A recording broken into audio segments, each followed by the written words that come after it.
గ్రామాల్లో రైతులు ప్రధానంగా వ్యవసాయం, పశువుల ద్వారా వచ్చే పాల ఉత్పత్తులపై ఆధారపడతారు. అలాంటి రైతులకు అండగా ఉండేందుకు రాష్ట్ర ప్రభుత్వం మినీ గోకులాల పేరిట షెడ్లు నిర్మిస్తోంది.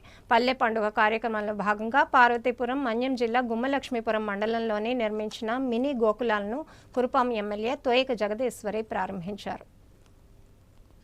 కూటమి ప్రభుత్వం అధికారంలోకి వచ్చిన తర్వాత పాడి రైతుల అభివృద్ధికి గోకులం అనే పథకాన్ని ప్రారంభించింది. ఈ పథకంలో భాగంగా పాడి రైతులకు ఆర్థిక అవలంబన కల్పిస్తూ మినీ గోకులం షెడ్లను నిర్మిస్తుంది. పార్వతీపురం, మన్యం జిల్లా గుమ్మలక్ష్మీపురం మండలంలోని కలిగొట్టు, కొండవీధి, గుణద గ్రామాల్లో NREGS నిధులతో నిర్మించిన గోశాలలను శనివారం ప్రభుత్వం విప్ తోయక జగదీశ్వరి ప్రారంభించారు. ఈ సందర్భంగా ఆమె మాట్లాడుతూ పాడి రైతుల పశు సంపదను సంరక్షించే విధంగా కూటమి ప్రభుత్వం గోశాలలను నిర్మిస్తుందన్నారు. పశుపోషణపై ఆధారపడి జీవిస్తున్న రైతులు ఈ గోశాలలలో పాడి పశువులను సంరక్షించుకుంటూ లబ్ధి పొందాలని సూచించారు. ప్రభుత్వం అందిస్తున్న ఈ అవకాశాన్ని ప్రతి ఒక్క పాడి రైతు సద్వినియోగం చేసుకోవాలని కోరారు. ఈ కార్యక్రమంలో టీడీపీ మండల కన్వీనర్ పాడి సుదర్శనరావు, జనసేన సమన్వయకర్త కడ్రక మల్లేష్, ఎంపీడీఓ సాల్మన్ రాజు, కూటమి నాయకులు, కార్యకర్తలు పాల్గొన్నారు.